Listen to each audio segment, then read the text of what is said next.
Cuando mi hija abrió el regalo, no me miró a los ojos. Solo rasgó el papel con los dedos fríos, como si estuviera quitando la envoltura a una caja de cartón vacía. Yo me quedé parada, al lado de la mesa, con las manos entrelazadas. Vi cómo sus cejas se fruncían, cómo arrugaba la nariz con desdén, y entonces lo dijo. Lo dijo sin titubear, como si la frase ya estuviera preparada desde hacía días. «Este regalo no vale nada», murmuró, y luego, delante de todos, lo arrojó al basurero. Nadie dijo nada. Nadie se levantó. Algunos rieron por lo bajo. Y en ese instante, mientras la cinta plateada caía como una serpiente sobre el piso, supe que esa sería la última vez que ella me vería. Mi nieta Marina giró lentamente el rostro hacia mí. Sus ojos estaban abiertos, llenos de una confusión que me atravesó como una aguja. Era la única que no reía, la única que entendía, aunque aún no supiera del todo qué estaba ocurriendo. Sentí una punzada en el estómago, pero no hice ningún gesto. No lloré, no grité, no recogí el regalo del suelo. Simplemente cerré los dedos sobre el borde de la mesa, apreté fuerte y respiré por la nariz. Por dentro, algo se rompía. Por fuera, seguía siendo la misma mujer callada y digna que había aguantado demasiado. Verónica, mi hija, volvió a sentarse como si nada hubiera pasado. Cruzó las piernas, tomó su copa de vino y brindó con Tiago, su esposo. Los dos reían. Estaban celebrando algo, aunque nadie lo dijera en voz alta. Yo observaba desde el rincón, invisible, como siempre, como si mi presencia fuera parte del mobiliario, como un florero antiguo al que nadie presta atención. Ese día, en esa sala iluminada por luces cálidas y falsas, me di cuenta de que mi historia con ellos había terminado. No con un grito, no con una carta, sino con un regalo en la basura. Las paredes estaban decoradas con guirnaldas doradas. Marina las había colgado por la mañana, con esa dulzura silenciosa que siempre me conmovía. El aroma a cordero asado aún flotaba en el aire, mezclado con el perfume dulce y fuerte de Verónica, que solía impregnar toda la casa cada vez que venía. La chimenea estaba encendida, lanzando destellos anaranjados contra la alfombra. Pero el calor que yo sentía no venía del fuego. Era otro, más sordo, más profundo. Un calor que nacía del corazón herido y subía hasta los ojos, hasta el cuello, hasta los dedos que temblaban sin que nadie los viera. Verónica levantó su copa. «Por la familia», dijo, y todos repitieron como si nada hubiera pasado. Yo también alcé mi copa. No brindé. Solo la sostuve en el aire, por educación, por hábito, por no delatar lo que ya había decidido. Nadie notó el temblor, nadie notó que mis ojos no parpadeaban. Horas después, mientras los platos sucios se amontonaban en la cocina y las risas se desvanecían en los pasillos, me encerré en mi habitación. Cerré la puerta con llave, apagué la luz, me senté en la cama, con la espalda recta, y dejé que el silencio lo dijera todo.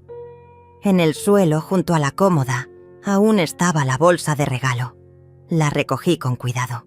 Dentro había una carta escrita a mano, la última que escribiría para ella, un collar de mi madre y una fotografía en blanco y negro. La única donde Verónica y yo aparecíamos sonriendo de verdad. Ahora, todo eso estaba manchado por el desprecio. Y sin embargo no rompí nada.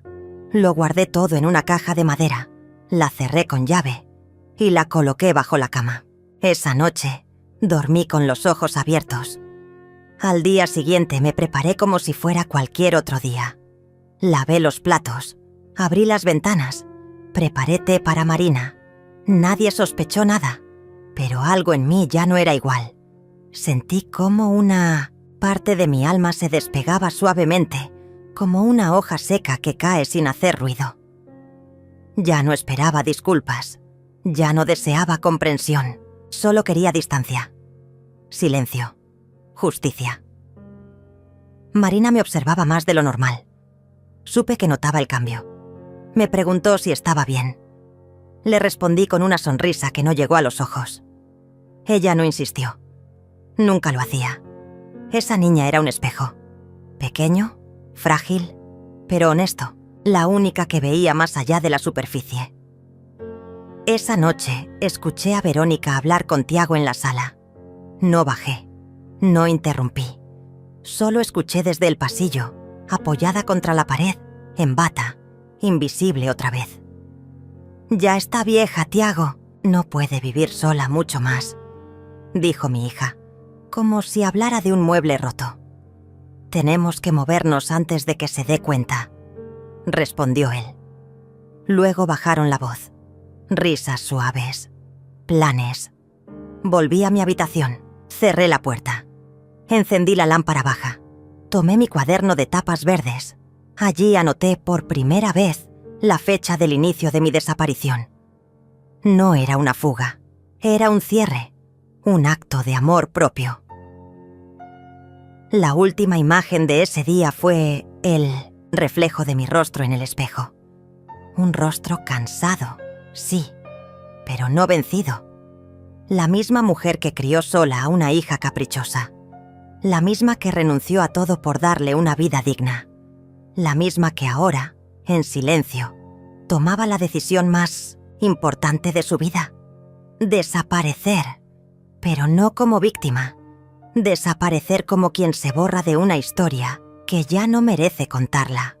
Todo comenzó con pequeños detalles. Cosas tan mínimas que, si las hubiera mencionado en voz alta, habrían dicho que estaba exagerando. Pero los silencios dicen más que las palabras. Y yo, que aprendí a vivir escuchando lo que no se dice, empecé a notar el cambio mucho antes de que el desprecio se hiciera visible. Esa mañana, la casa olía a pan tostado y a lavanda. Era domingo. Y como cada domingo desde hacía 3 años, preparé el desayuno para todos. Café fuerte para Tiago, jugo de naranja recién exprimido para Verónica y leche con miel para Marina. Puse la mesa con el mantel blanco que usaba en ocasiones especiales. El sol entraba por las cortinas beige, dibujando rayas suaves sobre el suelo de madera. Los pájaros cantaban cerca de la ventana. Parecía un día normal. Parecía. Verónica bajó las escaleras con el móvil en la mano. No saludó. Fue directo al comedor y se sentó sin mirarme. Tiago llegó después, con el cabello revuelto y olor a colonia cara. Me miró un segundo, solo para decir: «Te faltó poner azúcar en el café». No respondí. Solo asentí con la cabeza. Marina llegó última, con el cabello recogido en una trenza mal hecha y la cara todavía hinchada por el sueño. Ella sí me abrazó. Siempre me abrazaba. Durante el desayuno, Verónica habló de un nuevo negocio. Vamos a invertir en un local en el centro. Un café gourmet. Todo muy moderno, decía, mientras agitaba la cucharita en su taza. Tiago sonreía, orgulloso. Yo pregunté con suavidad: ¿y cómo piensan financiarlo? Se hizo un silencio, incómodo. Verónica me miró como si hubiera dicho algo fuera de lugar. «Tenemos nuestros métodos, mamá», respondió con un tono que disfrazaba la impaciencia con cortesía. Yo no insistí, pero sentí cómo Marina bajaba la mirada hacia su plato, incómoda. Después de ese desayuno comenzaron los cambios sutiles. Una tarde, regresé del mercado y encontré el retrato de mi madre, ese que siempre estaba sobre la chimenea, guardado en un cajón. «Estamos redecorando», dijo Verónica, sin levantar la vista del móvil. Otro día, Tiago contrató a un decorador de interiores sin consultarme. «La casa necesita un aire más moderno», dijo, y empezó a mover muebles, cambiar colores, hablar de vender antigüedades como si fueran trastos viejos. Intenté mantener la calma. Respiraba hondo cada vez que sacaban algo sin avisar. Mis libros, mis fotos, Incluso la alfombra tejida por mi abuela fue enrollada y guardada en el altillo. Marina se daba cuenta. Me seguía con la mirada. Me ayudaba a guardar en secreto las pocas cosas que aún consideraba mías. Una noche, Verónica organizó una cena con amigos. Yo no estaba invitada. Me enteré por casualidad, al ver la mesa puesta con copas de cristal que hacía años no usábamos. Pregunté si necesitaban ayuda. «No, mamá. Quédate en tu habitación, por favor. Queremos un ambiente más juvenil, esta vez». Lo dijo sonriendo, pero fue una sonrisa que dolió más que una bofetada. Desde mi cuarto, escuchaba las risas, la música, los brindis. Era mi casa, pero ya no me pertenecía. Me sentí como una intrusa en mi propia vida. Me senté en la cama, con la puerta cerrada, y pensé en las veces que limpié cada rincón de esa casa, que cociné para ellos, que curé sus fiebres, que tejí sus suéteres. Pensé en todas las veces que me negué cosas para dárselas a ella, y ahora ni siquiera podía sentarme en mi propia mesa. Empecé a salir más seguido. Caminaba sin rumbo por el vecindario. Me detenía en la panadería, en la librería, en la plaza. Me gustaba ver a la gente pasar, imaginar sus historias. A veces me sentaba en un banco durante horas, solo para respirar lejos de ellos. Era una forma de recordarme que el mundo seguía girando, incluso si mi hogar se desmoronaba. En una de esas salidas, encontré a Samuel, un viejo amigo de la familia. Nos saludamos con calidez, como si los años no hubieran pasado. Me invitó a un café. Hablamos de cosas superficiales al principio, pero luego, en un gesto que aún no comprendo, le conté que algo no estaba bien. No todo, solo una parte. Él me escuchó en silencio, sin interrumpirme. No me ofreció soluciones, solo su atención. Y eso, en ese momento, fue más valioso que cualquier otra cosa. Verónica empezó a dejar papeles en mi escritorio. Formularios, contratos, documentos bancarios. «Firma aquí, mamá. Es solo un trámite», decía. Yo los leía con atención y cada vez encontraba algo sospechoso. Cesiones de derechos, autorizaciones para mover cuentas, poderes legales. Empecé a guardarlos en una carpeta azul, lejos de sus ojos. Una tarde, vi que Tiago había cambiado la cerradura del sótano. No pidió permiso, solo lo hizo. Cuando pregunté, respondió: «Hay cosas valiosas ahí, mejor asegurar». Pero yo sabía que no se refería a valor sentimental. Se refería a objetos que podían vender, a documentos, a secretos. Fue Marina quien me dio la primera alerta real. Una noche entró en mi habitación, se sentó en la cama y me dijo en voz baja: «Escuché a papá decir que iban a poner tu nombre en un préstamo, que necesitaban dinero rápido». No sabía qué hacer con esa información. Me dolió que ella tuviera que cargar con eso, pero también me dio fuerzas. Supe que no estaba completamente sola. Esa misma noche me levanté, fui al estudio, encendí la lámpara y comencé a revisar todos los papeles. Encontré recibos que no recordaba, movimientos bancarios sospechosos, extractos de cuentas que jamás abrí. Me temblaban las manos, pero seguí. Descubrí que habían usado mi nombre como aval en una inversión fallida, que había deudas a mi nombre, que estaba siendo despojada con elegancia. Cuando volví a la cocina, me quedé parada frente al fregadero, con las luces apagadas.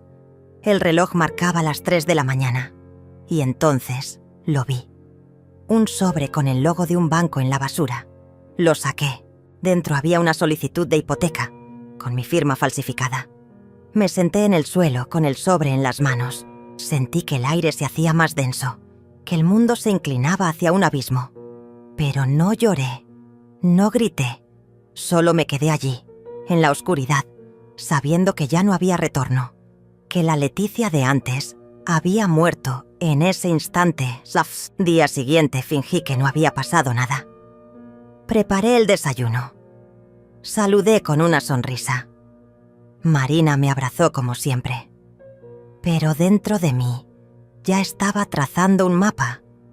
Ya había despertado. A partir de ese día, empecé a mirar todo con otros ojos. Cada conversación, cada gesto, cada silencio tenía un peso nuevo. Ya no era solo incomodidad o desprecio. Era cálculo.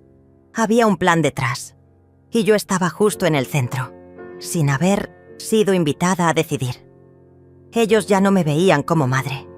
Me veían como un trámite, una firma, un obstáculo que les tocaba eliminar en silencio. Durante días, fingí. Me movía como si nada hubiera cambiado, como si aún creyera que vivíamos una vida normal. Pero por dentro, comencé a conectar las piezas. Recordé cuando Tiago insistió en que me hicieran una evaluación médica preventiva. Dijo que era por seguridad, porque ya estaba entrando en una edad delicada. Me llevó a una clínica elegante, con médicos que hablaban con demasiada condescendencia. Me hicieron preguntas extrañas sobre mi memoria, mis hábitos, mis decisiones. En ese momento no entendí. Ahora todo cobraba sentido. Querían un diagnóstico, algo que los ayudara a declararme incapaz, un papel que justificara quitarme el control de mi propia vida. Revisé el correo electrónico que casi nunca usaba. Había mensajes reenviados desde mi cuenta bancaria, solicitudes de acceso, confirmaciones de movimientos que yo no había hecho. Vi también un intercambio entre Verónica y una tal consultora financiera, donde discutían la mejor forma de mover mis fondos sin levantar sospechas. El correo estaba firmado por ella, pero lo había dejado abierto en el ordenador familiar.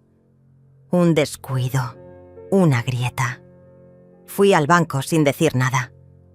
Pedí hablar con el gerente. Me miró con cautela cuando mencioné los movimientos sospechosos. Al principio intentó evadirme, pero cuando le mostré mi DNI, cambió la expresión. Me ofreció un café y cerró la puerta. Señora Leticia, desde hace meses hay autorizaciones firmadas por usted, documentos que entregaron sus familiares. Pedí verlos. Al ver las firmas sentí náuseas. Eran imitaciones baratas. Ni siquiera se habían molestado en practicar. ¿Puedo sacar copias?, pregunté. El gerente dudó, pero finalmente accedió. No puedo entregarle todo por política del banco, pero estas 2 hojas no salieron de aquí. Las guardé en mi bolso, junto con el sobre del banco que encontré en la basura. Volví a casa como si nada. Ese mismo día, Marina entró en mi cuarto con lágrimas en los ojos. Abuela, escuché algo horrible. Papá dijo que pronto íbamos a vivir en Things, otro lugar, que esta casa ya estaba vendida. Pero tú sigues aquí, ¿es verdad? Me costó responder. Solo la abracé. No dejaré que te quiten nada, mi amor. Nada. Esa noche me levanté de nuevo. Bajé las escaleras en silencio. Revisé el cajón donde Verónica guardaba sus documentos. La llave estaba en el bolso. Dentro, encontré papeles con logotipos de inmobiliarias, contratos de preventa, un plano remodelado de la casa. No solo estaban vendiendo el lugar. Ya lo habían entregado. Habían cobrado un adelanto, usando mi firma. Cada palabra, cada contrato, cada firma, me desnudaba. No eran errores. No eran impulsos. Era una estrategia lenta, cuidadosamente diseñada. Un robo elegante, con perfume caro y sonrisas falsas. Fui al baño y vomité. Me miré en el espejo, con las mejillas pálidas y los ojos hundidos. No puedes quebrarte ahora, me dije en voz baja. Ya sabes quiénes son. Ahora actúa. A la mañana siguiente escuché a Tiago hablando por teléfono en la cocina. Creía que yo dormía. Está más distraída que nunca. Casi ni habla. En cualquier momento podemos solicitar la tutela legal. Ya tenemos los informes médicos. Solo falta la firma del doctor Oscar. Oscar, el amigo de la familia, el mismo que me vio hace unas semanas y dijo que todo estaba perfecto. Sentí un escalofrío. La traición era más profunda de lo que pensaba. No solo era Verónica, no solo era Tiago. Había una red completa de conocidos, parientes, profesionales, todos dispuestos a borrar mi voz por un beneficio. Tomé una decisión silenciosa. Debía protegerme. No podía confiar en nadie, ni en abogados de ellos, ni en conocidos, ni en el sistema, solo en mí. Y en Marina empecé a grabar. Usé mi viejo móvil. Lo escondía en la cocina, en el estudio, en el salón. Guardé conversaciones, amenazas veladas, confesiones encubiertas. Una noche capté a Verónica diciendo: «Si mamá no colabora, firmamos igual. Nadie va a creerle a una mujer confundida». Esa frase quedó grabada, nítida, perfecta. También empecé a sacar fotos, a los papeles, a las transferencias, a los formularios. Me inscribí a un correo alterno y allí enviaba todo. Documento por documento, día por día. Abrí una caja de seguridad en otro barrio, a nombre de Marina, y comencé a guardar las copias ahí. Ella no lo sabía. No quería involucrarla más de lo necesario. Pero su nombre me daba fuerzas. Cada vez que decía Marina, recordaba por qué seguía adelante. Comencé a notar que Verónica ya no me miraba como antes. Su sonrisa era más tensa. Tiago también parecía más impaciente. Comenzaban a sospechar. No sabían qué, pero algo en mí había cambiado. Se cuidaban más al hablar, cerraban puertas, susurraban. Una tarde, mientras fingía leer en el jardín, los escuché discutir en la cocina. No podemos esperar más. Si Leticia se da cuenta, todo se cae. Ya se dio cuenta, Tiago. ¿No lo ves? Está más callada, pero no está ciega. Entonces hay que actuar ya. Hablamos con Víctor mañana.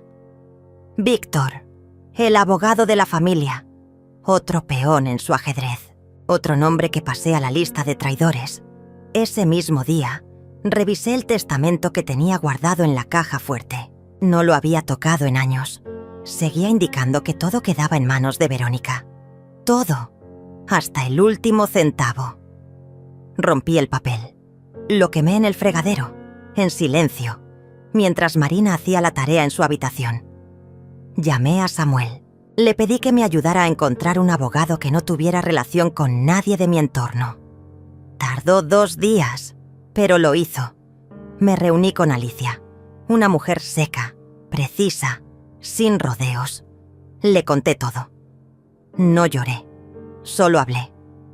Ella escuchó, tomó notas y dijo: «Vamos a documentar todo y luego vamos a desaparecer». Ese mismo día, hicimos la denuncia preventiva en la notaría. Solicité bloqueo de poderes, revisión de firmas, alerta legal por fraude y falsificación. También comenzamos el trámite para cambiar el testamento. Verónica ya no tendría acceso a nada. Tiago, menos. Todo pasaría a Marina, pero nadie debía saberlo. Me sentí como una sombra entre los míos. Vivía en la misma casa, usaba los mismos cubiertos, pero ya no era su madre, era su objetivo. Y yo, su enemiga silenciosa. Empecé a escribir en un cuaderno, cada fecha, cada palabra, cada movimiento. Me volví meticulosa, fría, calculadora. Dejé de ser la Leticia amable, la que cocinaba para todos. Ahora solo escuchaba, observaba, memorizaba. Y cada noche, al cerrar la puerta de mi habitación, me repetía a mí misma: ellos creen que están ganando, pero no tienen idea de lo que viene. Aquel día, mientras fingía acomodar los platos en la cocina, escuché cómo Tiago le decía a Verónica que todo estaba listo para firmar, que la inmobiliaria ya tenía al comprador, que habían arreglado todo con anticipación. El dinero llega la próxima semana. Con eso cubrimos la deuda y por fin dejamos atrás esta casa de locos. Me quedé quieta, con un plato en la mano, escuchando todo sin parpadear. Lo dijeron sin saber que yo estaba detrás de la puerta. Para ellos, ya no existía. Era un estorbo, un mueble viejo en medio de su remodelación, un cuerpo que debía desaparecer. A partir de ahí, todo se aceleró. Verónica empezó a traer papeles a la mesa, a pedir mi firma con cualquier excusa. «Es un trámite del seguro, mamá. Nada importante. Firma aquí». Otras veces, «El doctor Oscar necesita esto para actualizar tu ficha». Yo los tomaba con una sonrisa y decía que los revisaría más tarde. Ella se irritaba, pero aún fingía. Empezaron a manipularme con cuidado, como si estuvieran domando a un animal herido. Me hablaban con un tono excesivamente dulce. Me traían té sin pedirlo. Encendían la televisión en mis programas favoritos. Todo para distraerme. Todo para debilitarme. Tiago me trajo una vez una caja con vitaminas. «Para tu memoria, mamá. Estás más olvidadiza últimamente». No las toqué. Cuando se fueron, abrí una cápsula. Dentro, encontré un polvo blanco sospechoso. Lo tiré todo por el inodoro. Ellos no sabían que yo estaba despierta, atenta, en guardia. Víctor, el abogado de confianza, vino a visitarnos. Fingió un saludo cordial, habló de lo bonita que estaba la casa y lo mucho que me había cuidado Verónica todos estos años. Me miraba como si yo fuera una anciana senil. Me hablaba lento, exagerando cada palabra. En un momento me extendió un documento. «Solo es una autorización para delegar ciertos trámites, Leticia. Así no tienes que preocuparte por nada». Lo tomé con ambas manos, lo miré como si no entendiera, y luego sonreí. «Claro, Víctor, lo revisaré con calma esta noche». Vi cómo se miraron entre ellos, frustrados, impacientes. No podían presionarme, no sin que se notara. Comenzaron a actuar como si la casa ya no fuera mía. Tiago trajo a un grupo de hombres que midieron las habitaciones. Verónica cambió los muebles del salón sin consultarme. Pintaron la pared de la entrada. Un día, al regresar del mercado, descubrí que habían quitado mis retratos. Todos.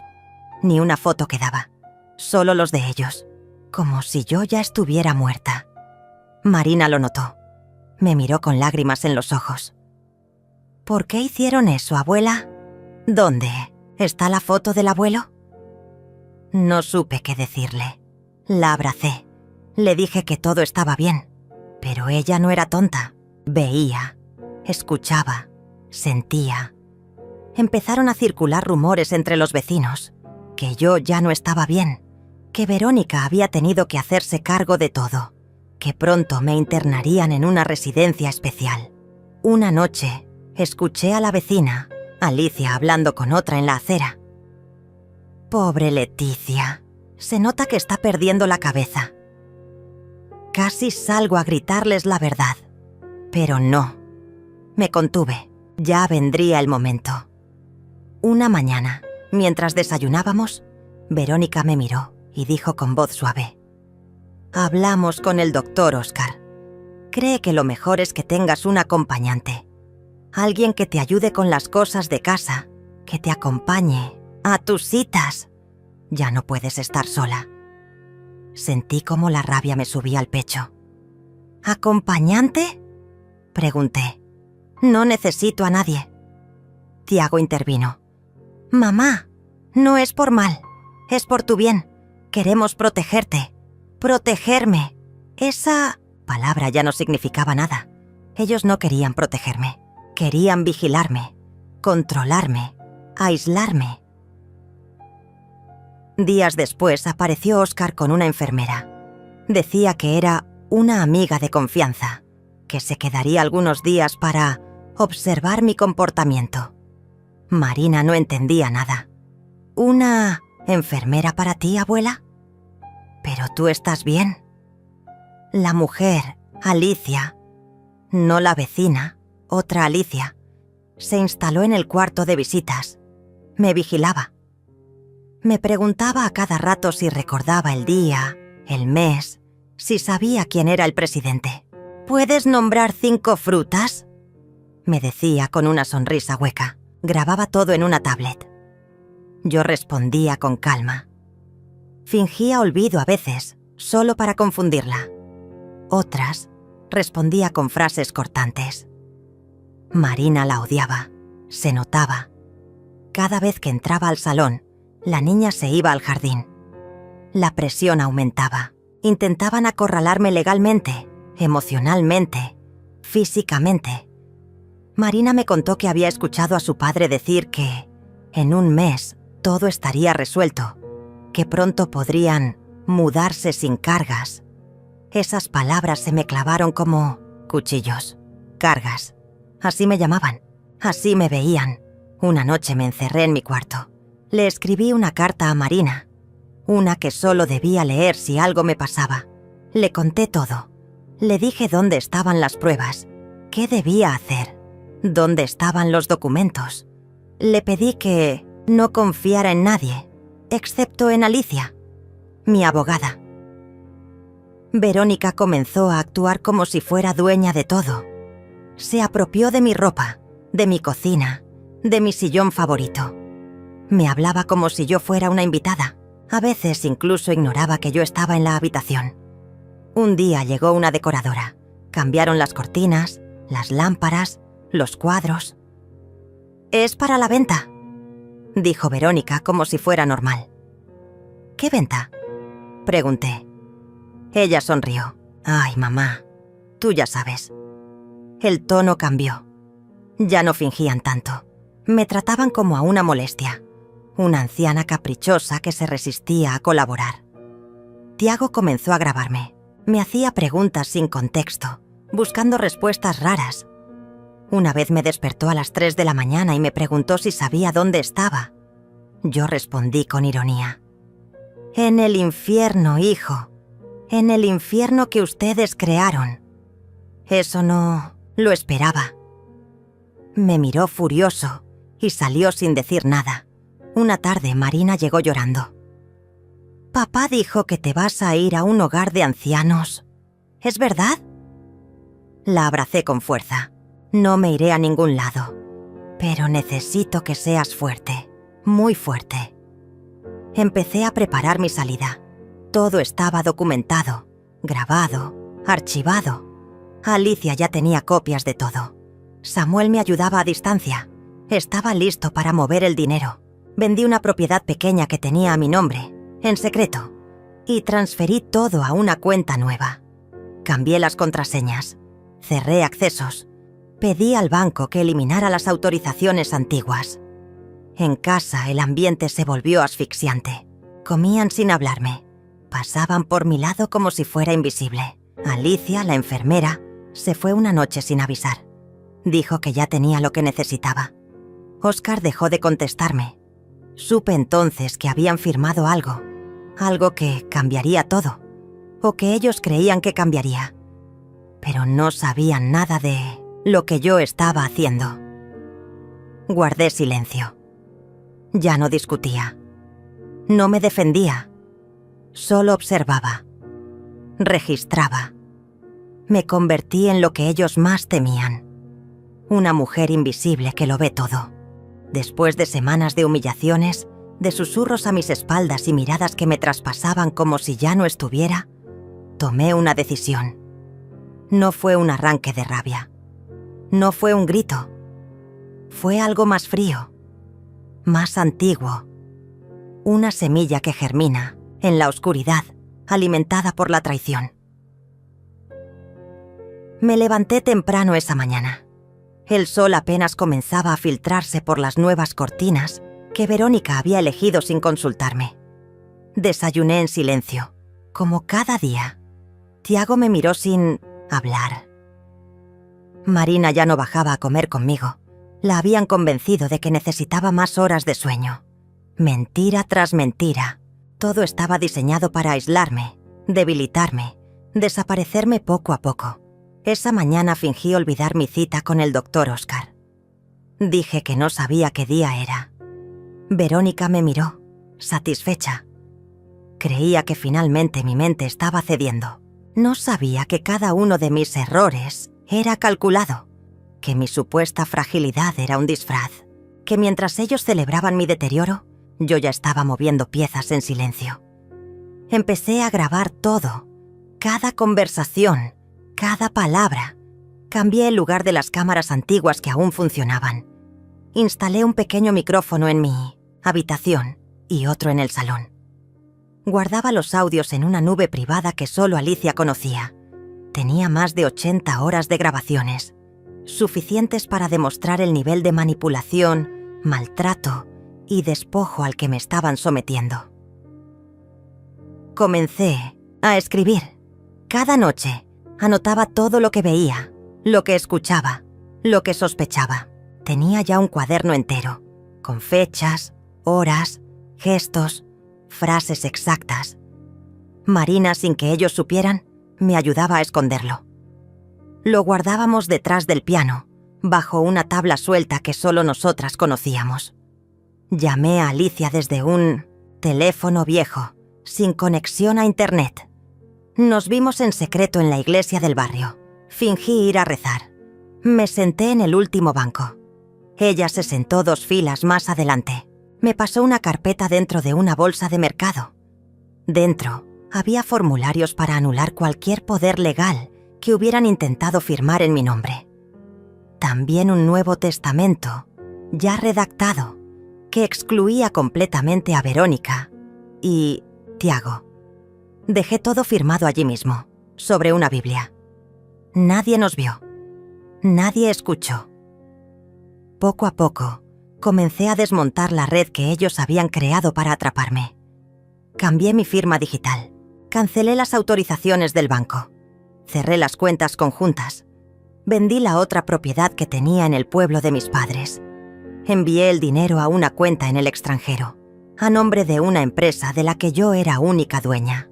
Todo legal. Todo limpio. Pero imposible de rastrear para ellos. Empecé a limpiar mi habitación de objetos personales. Los escondí en una maleta vieja.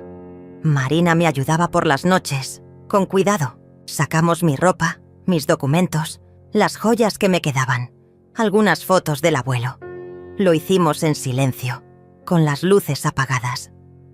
La niña no preguntaba mucho. Sabía que algo grande estaba por pasar. Verónica comenzó a actuar más agresiva. Se cansó de fingir. Me hablaba con desprecio. Deberías agradecer que todavía estás aquí.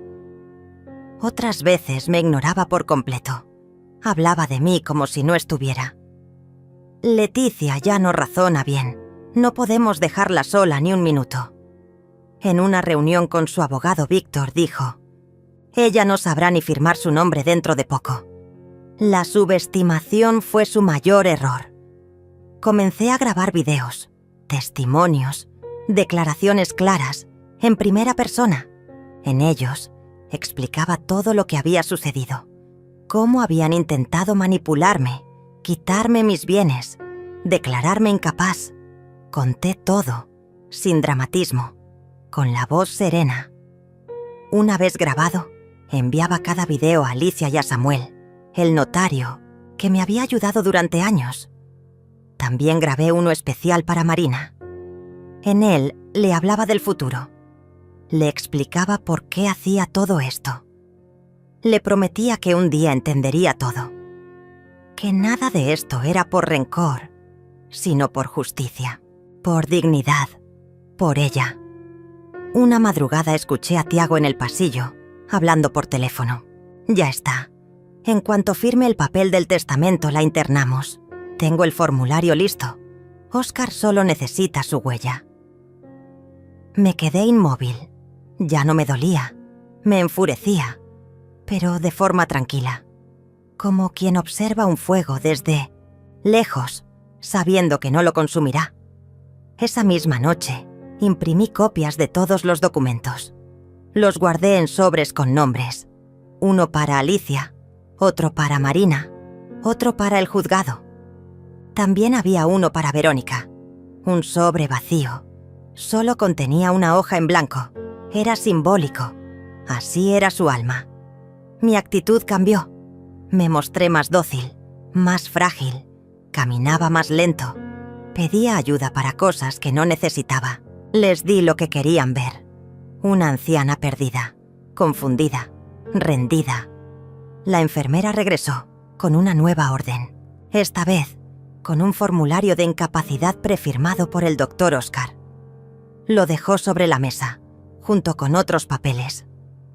Lo miré con detenimiento. Era falso, fraudulento, suficiente para hundirlos a todos. Sonreí. Les ofrecí café. Esa noche fingí un mareo. Verónica me llevó al sillón, me puso una manta, me habló como si fuera una niña. Todo estará bien, mamá. Ya casi termina. No sabía cuán cierto era eso. Al día siguiente, Marina me miró distinto.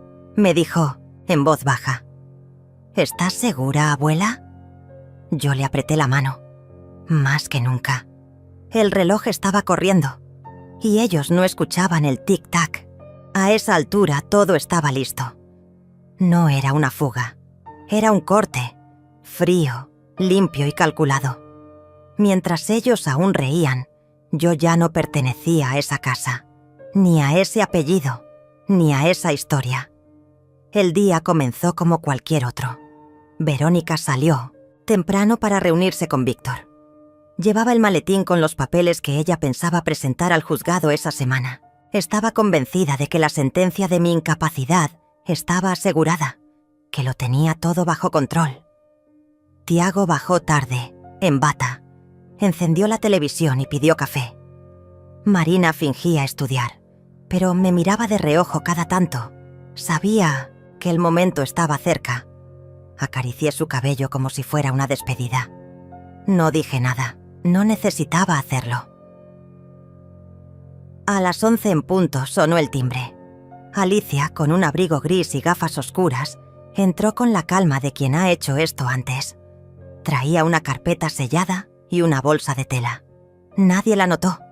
Mientras Tiago dormía, en el sillón, ella y yo salimos por la puerta trasera, cruzando el patio, como si fuéramos al mercado. Subimos a un auto alquilado, silencioso, discreto. Me senté en el asiento trasero, sin mirar atrás. Esa fue la última vez que puse un pie en esa casa. Mientras viajábamos rumbo al nuevo departamento, Alicia me entregó un nuevo celular, ya activado, con una línea que no estaba a mi nombre. Me mostró los accesos a la cuenta internacional, los documentos escaneados, los videos encriptados, las copias de seguridad almacenadas en múltiples servidores. Todo estaba preparado, todo estaba protegido. El nuevo lugar no era grande, pero era mío. Cada objeto que había traído tenía historia. La alfombra azul que me regaló Samuel hacía años. El cuadro de flores que pintó Marina cuando tenía 8. El hervidor antiguo que usábamos en la casa de campo. Todo tenía sentido. Todo me pertenecía de nuevo. Pasé 2 días en silencio. Sin televisión, sin llamadas, sin visitas. Solo yo. Y el eco de mi decisión. A la mañana del tercer día la reacción comenzó. Primero una llamada perdida de Verónica, luego 2, luego 5 mensajes de voz. Todos con el mismo tono. Confusión envuelta en falsa preocupación. «Mamá, ¿dónde estás? Esto no es normal. Por favor, responde. Nos estamos preocupando». No respondí. A la tarde comenzaron los mensajes dramáticos. «Estás actuando de manera irracional. No sé qué te ha dicho esa abogada. Piensa en tu nieta. Nosotros solo queremos ayudarte». Ya no les creía. Y lo sabían. Tiago publicó una foto mía en redes sociales. Una imagen vieja, recortada, acompañada de un texto manipulador. Mi madre está enferma. Ha desaparecido. Si alguien la sabe, ve por favor, contáctenos. En minutos comenzaron los comentarios de conocidos, muchos de ellos sin saber la verdad. Pobre señora. ¡Qué terrible situación! Esperamos que vuelva pronto. Pero yo no estaba perdida. Ellos sí. Samuel ya había registrado mi Nuevo Testamento. Marina tenía un sobre sellado con una carta personal y una copia del mismo. Si algo me pasaba, ella sabría qué hacer. Alicia preparó una denuncia formal por falsificación de documentos y tentativa de interdicción fraudulenta. Las grabaciones, los audios, los testimonios, todo estaba archivado, cronológicamente, con fechas, nombres y firmas. No era solo una salida, era una exposición. Verónica intentó entrar al antiguo banco donde aún figuraba una cuenta con mi nombre. Descubrió que había sido cerrada. Intentó mover una propiedad que ya no me pertenecía. Descubrió que había sido vendida legalmente, semanas atrás. Fue al juzgado con Víctor y allí se enteró de que su poder legal había sido revocado. Todos sus planes se desmoronaron en menos de 48 horas. La furia no tardó en llegar. Una noche, mientras tomaba té en mi nueva cocina, recibí un correo con asunto en mayúsculas. ¿Qué estás haciendo? Era de Verónica. Un texto largo, errático, lleno de reclamos y frases pasivo-agresivas. No entiendo por qué me haces esto después de todo lo que hice por ti. Esto no es justo. Estás arruinando nuestra familia. Me limité a guardar el correo. Ni siquiera lo respondí. Esa misma noche Marina me escribió. Un mensaje corto, desde una cuenta secundaria que habíamos creado juntas. Te extraño. Te entiendo. Le respondí con una sola línea. Algún día, este será tu hogar. Una semana después, recibí una notificación. Verónica había presentado una apelación para obtener tutela legal urgente. Afirmaba que yo estaba mentalmente inestable y bajo la influencia de terceros. Fue allí donde Samuel y Alicia intervinieron con toda la documentación, testimonios de médicos reales, certificados notariales, grabaciones recientes con fechas claras donde se demostraba mi lucidez total. La apelación fue rechazada en menos de 72 horas. Tiago intentó entrar al nuevo departamento. No lo logró. Cambié los accesos, los códigos, hasta el nombre en el buzón. Puse cámaras nuevas, con visión nocturna. Cualquier intento de acercamiento era captado y almacenado. No me importaba si lo sabían. Quería que lo supieran. Una tarde, encontré una carta deslizada bajo la puerta. Era de Marina. Me decía que quería verme, que quería saber la verdad. Le pedí a Alicia que organizara un encuentro en la biblioteca del barrio. Nos sentamos en un rincón, entre libros de tapa dura y ventanas antiguas. La abracé. Lloró en silencio. Le conté todo, desde el principio, sin omitir nada. Me escuchó. No dijo nada por largo rato. Luego me tomó la mano y susurró.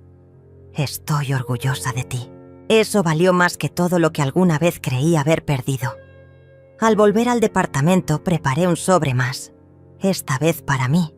Dentro puse una foto de Marina cuando era niña, una llave pequeña y una carta donde escribí: lo perdoné todo, pero no lo olvidé. Guardé el sobre en la caja fuerte. La guerra había terminado, pero yo seguía alerta, no por miedo, sino por respeto a la mujer que me había convertido. No tardaron mucho. El silencio los desquició. Cuando ya no pudieron controlarme, comenzaron a gritar. La primera en romper fue Verónica. Una mañana, mientras leía en el pequeño balcón, escuché el timbre sonar con furia. Miré por la cámara del portero. Era ella, sola. O eso parecía. Vestía un abrigo beige, gafas oscuras, el pelo recogido de forma descuidada. Su voz llegaba a través del intercomunicador con un tono entre suplicante y amenazante. «Mamá, por favor, solo quiero hablar contigo. No puedes hacerme esto». No contesté. Insistió durante 10 minutos. Luego se fue. Pero esa fue solo la primera embestida. Esa tarde, mi celular nuevo, cuya línea solo tenían Alicia, Marina y Samuel, recibió una videollamada desde una cuenta anónima. No respondí. Horas después, esa misma cuenta publicó en redes sociales un video titulado «La verdad detrás de la desaparición de mi madre». Aparecía Verónica, sentada frente a la cámara, con los ojos visiblemente húmedos, diciendo frases ensayadas con precisión emocional. «Mi madre sufre de episodios. Está confundida. Alguien la está manipulando. Nosotros solo queremos ayudarla. No nos rendiremos». El video se hizo viral entre sus contactos. Comentarios de apoyo, indignación simulada, llamados a la empatía. Muchos de sus conocidos comenzaron a escribirme por correo. Algunos me insultaban, otros me rogaban volver. Uno incluso me amenazó con denunciarme por abandono emocional. Alicia tomó capturas de todo. No respondimos. Tiago reapareció con más fuerza. Envió una carta notarial solicitando acceso a documentos antiguos, diciendo que necesitaba revisar asuntos legales pendientes. Era una excusa. Lo sabíamos. El acceso fue denegado automáticamente por el nuevo sistema que Samuel había implementado. Cada intento de infiltración quedaba registrado. Una noche, mientras dormía, escuché un golpe seco en la puerta. Me levanté despacio. Encendí la cámara del pasillo. Óscar estaba allí, ebrio, tambaleante, gritando mi nombre. «¡Alicia! ¡Salí! Hablemos como gente adulta». Me llamó por el nombre de mi abogada. Ni siquiera podía ocultar su confusión. Grabé todo. Cuando intentó forzar la cerradura, la alarma silenciosa se activó. La policía llegó en minutos. Lo detuvieron por alteración del orden público. Ese mismo día, Víctor publicó un documento falso donde afirmaba que yo había sido internada por decisión médica. Usó el membrete de un hospital inexistente. Lo difundió por redes y lo presentó en un foro legal. Alicia, en cuestión de horas, desmanteló la mentira. Presentamos una queja formal por difamación y uso fraudulento de documentos oficiales. Víctor desapareció de las redes durante una semana, pero ellos no se rendían, ni sabían hacerlo. Verónica comenzó una campaña pública, grabó entrevistas con medios locales, llorando, repitiendo la misma historia. «Mi madre está siendo manipulada por una abogada inescrupulosa. Queremos recuperarla». Usó fotos mías sin permiso, manipuló grabaciones antiguas, incluso mostró un video de Marina llorando cuando era niña, insinuando que yo la había abandonado. Marina, indignada, grabó su propio video. Breve. Claro, contundente. Yo vi lo que hicieron. Yo sé lo que pasó. Mi abuela no está enferma. Ustedes están enfermos de poder. Lo subió a una cuenta personal nueva. En menos de 24 horas tenía miles de visualizaciones, comentarios de apoyo, gente contando historias similares, mujeres mayores que decían: «A mí también me lo hicieron. Gracias por hablar». Por fin alguien se atreve. Marina fue amenazada por sus propios padres. Recibió mensajes crueles, capturas manipuladas, intentos de hackeo. Se mantuvo firme. Le dije que no respondiera a nada, solo observara. Ellos no sabían que estaban siendo grabados todo el tiempo. Alicia había logrado interceptar una serie de audios donde Verónica y Víctor hablaban abiertamente de hacerla pasar por loca, publicar cosas falsas, contactar a medios amigos. En uno de ellos, Verónica dice literalmente: «Con que la gente crea que mamá no está bien, ya ganamos». Esos audios fueron enviados a un fiscal de confianza y luego, sin previo aviso, publicados en un medio digital de investigación. La reacción fue inmediata. El relato de la madre enferma se desmoronó. Las redes se llenaron de mensajes preguntando: ¿dónde está la verdad? ¿Quién miente aquí? Verónica desapareció por unos días. Tiago cerró sus cuentas. Víctor negó haber dicho nada. Óscar envió un mensaje patético: siempre te respeté. No sabía que estaban haciendo eso contigo. Mentira. Todos sabían. Todos participaron. Todos callaron cuando debían hablar. Y ahora todos caían. El golpe final vino desde dentro. Un documento filtrado. No por mí ni por Alicia, sino por alguien del entorno de Verónica. Mostraba que había intentado vender una propiedad a nombre de otra persona sin autorización. El escándalo fue silencioso pero devastador. La notaría la reportó. Se abrió una investigación. Recibí una última carta, sin remitente, escrita a mano. Solo decía: te equivocaste. Esto no va a quedar así. La quemé. Ese fue el último fuego que encendí por ellos. No respondí. No volví. No me escondí. Solo viví. Sin ellos. Las mañanas se volvieron distintas. No por el clima ni por el calendario, ni siquiera por los pájaros que seguían cantando lo mismo de siempre. Eran distintas porque ya no había voces ajenas dentro de mi cabeza. Ni expectativas, ni relojes. Me despertaba temprano. No por obligación, por gusto. Bajaba descalza hasta la cocina. El suelo frío era una de las pocas verdades que nunca me mintió. Ponía agua a calentar, abría la ventana y respiraba. Respiraba como quien vuelve a habitar su cuerpo después de años prestándolo a otros. A veces, ni siquiera preparaba té. Solo sostenía la taza entre las manos, vacía, pero tibia. Así estaba yo. Alicia venía a verme una vez por semana, sin papeles, sin llamadas urgentes. Solo traía pan casero y preguntas suaves. Hablábamos poco, mirábamos más. Ella sabía que mi lenguaje ya no eran las palabras. Samuel me ayudó a montar un pequeño huerto. Nada extravagante. Menta, tomillo, algunas flores silvestres que recogimos cerca del río. Plantamos juntas, en silencio. Con las manos hundidas en la tierra me dijo: «Nunca más vas a estar sola». Le creí. Marina me escribió una carta, de puño y letra. La dejó escondida dentro de un libro, como solía hacer de niña cuando quería contarme algo importante.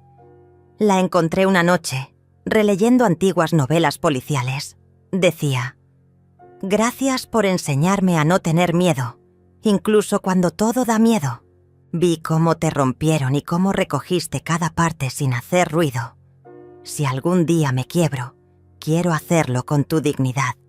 Lloré. Por primera vez en mucho tiempo, lloré sin rabia. Me mudé cerca del mar. No por necesidad, sino por símbolo. El mar no se explica, solo existe, como yo ahora. Samuel me ayudó con la compra de la nueva casa. Pequeña, blanca, con una terraza que da al horizonte. Allí nadie me llama por otro nombre. Nadie me pregunta: «¿Qué pasó?». Me saludan con respeto, pero sin invasión. Me invitan a tomar café, pero no insisten si digo que no. El anonimato no fue una cárcel, fue una cuna. La primera noche en la nueva casa, encendí una vela. No por religión, sino por ceremonia. Coloqué sobre la mesa 3 objetos. Una fotografía de mi madre, una cuchara de plata antigua que Verónica odiaba, y el documento del Nuevo Testamento. Los miré por largo rato. Luego los guardé en una caja de madera. La cerré con llave. Y enterré la llave bajo la menta que recién brotaba. «Lo que es mío ya no les pertenece», susurré. Cada cierto tiempo recibía correos de abogados o cartas sin firma, peticiones disfrazadas de arrepentimiento. «Queremos volver a verte». No sabíamos todo. Estábamos confundidos. No respondí ninguna. No porque guardara rencor, sino porque ya no vivía en ese idioma. Mis días eran simples. Leía, caminaba, cuidaba del huerto, preparaba sopas lentas. Me descubrí hablando sola en voz baja, como si el silencio necesitara compañía, pero no palabras. Me volví amiga de las sombras, no por oscuras, sino por fieles. Un día un sobre blanco llegó a la puerta, sin remitente. Dentro, una sola hoja. Una imagen impresa de Marina hablando en una conferencia universitaria. El título: Resiliencia femenina y memoria intergeneracional. Me reí. Larga, hondo. Como si la tierra misma se riera conmigo. Era libre. Ya no cargaba con el peso de quienes me querían por utilidad. Ahora solo existía para quienes me veían completa, incluso rota.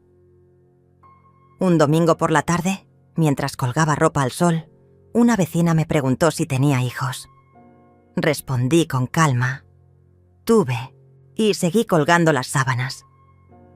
Esa noche abrí una botella de vino que guardaba desde hacía años, la misma que me prometí abrir cuando todo pase. Me serví una copa, luego otra. No brindé por nadie, solo por mí. Al día siguiente quemé la última carpeta que guardaba documentos antiguos. Los observé arder sin pestañear. Cuando la última hoja se volvió ceniza, entendí que no habría regreso. Y no lo deseaba. Verónica, Tiago, Víctor, Óscar... todos se habían disuelto en su propia desesperación. Su imagen pública ya no era intocable. Algunos perdieron trabajos, otros fueron investigados. Pero yo no hice nada para vengarme. Solo los expuse con su propio veneno. El verdadero castigo no fue lo legal, fue el olvido. Nadie menciona su nombre en mi presencia. Ni Marina, ni Alicia, ni Samuel. No por censura, por respeto. En una caja pequeña guardo aún la cadena de oro que me regalaron cuando cumplí 30. La cadena que intentaron vender. No la uso, no la muestro, pero tampoco la tiré. Me recuerda quién fui y cuánto valgo. Un día Marina me trajo una cámara analógica vieja. Me dijo: quiero que retrates tu vida como quieras recordarla. Comencé a tomar fotos sin personas. Sombras en la pared, tazas vacías, libros abiertos, plantas creciendo, cosas que no mienten. Una de esas fotos la colgué en la entrada. Una taza humeante sobre la mesa, con una silla vacía al lado. Debajo, escribí: aquí ya no hay lugar para el dolor. Y nunca más lo hubo. No fui noticia, no fui heroína, fui mujer, fui historia y fui paz. No supe que había cerrado el ciclo hasta que me descubrí cantando mientras regaba las plantas.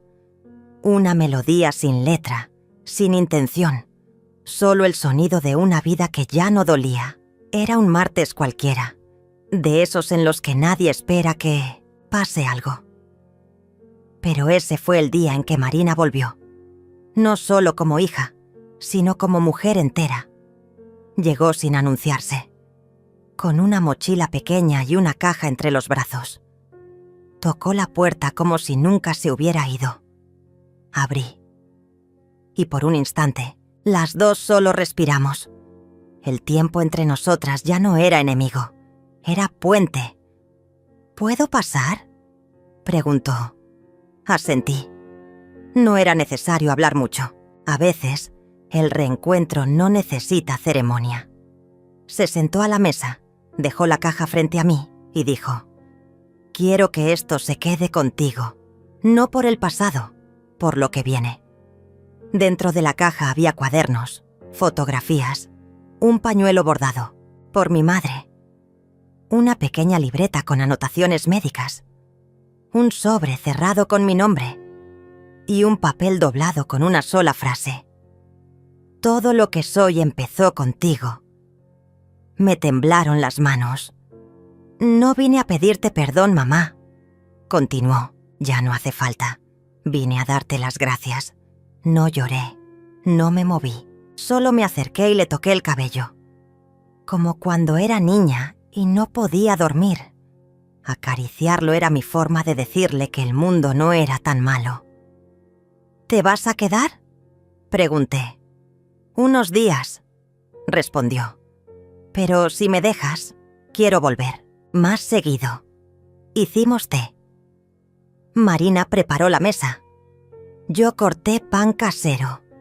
Nos sentamos frente a frente. Por primera vez en años compartimos una comida sin culpa, sin preguntas pendientes. Me contó de su trabajo, de las charlas que da sobre memoria, dignidad y reparación. Me mostró un video de una entrevista en televisión. Su voz temblaba al principio, pero luego se volvía firme. Me nombraba sin decir mi nombre, pero yo estaba en cada frase. Todo lo que digo, lo aprendí viéndote resistir. Esa noche dormimos bajo el mismo techo, cada una en su cuarto. Pero el silencio que nos envolvía ya no era distancia, era confianza. Al amanecer, la encontré en la terraza, sentada, mirando el mar.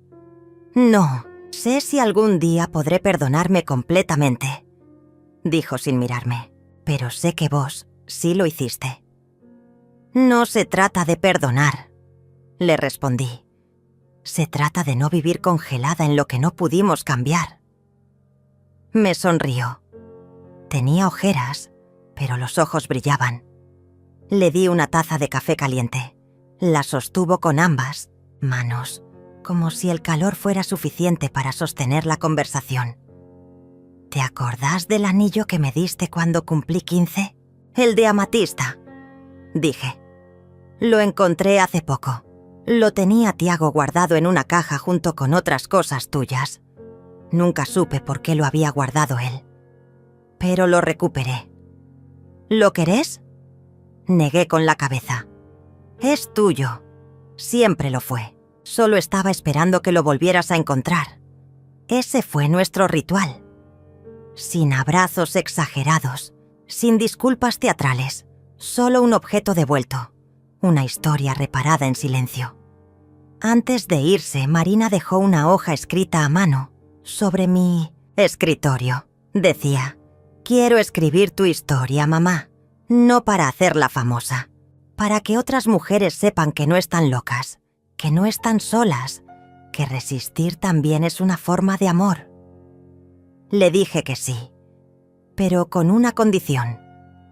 Contala como fue, con la suciedad, la vergüenza, el miedo.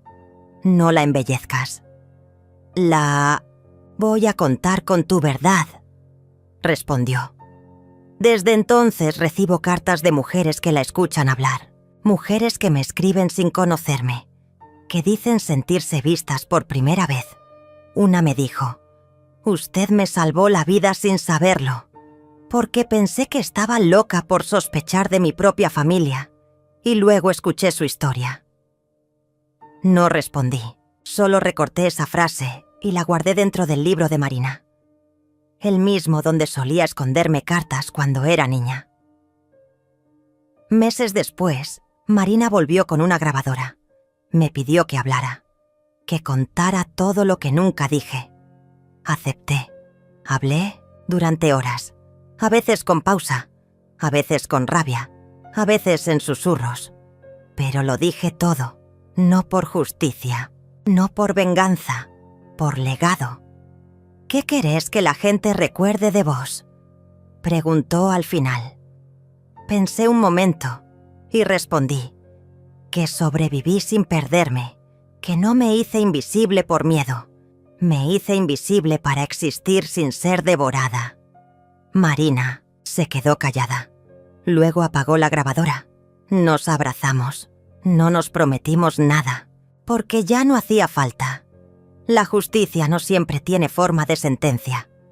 A veces es una hija que vuelve, un jardín que florece, una casa donde nadie grita. El último día, antes de volver a su ciudad, Marina me pidió una foto juntas.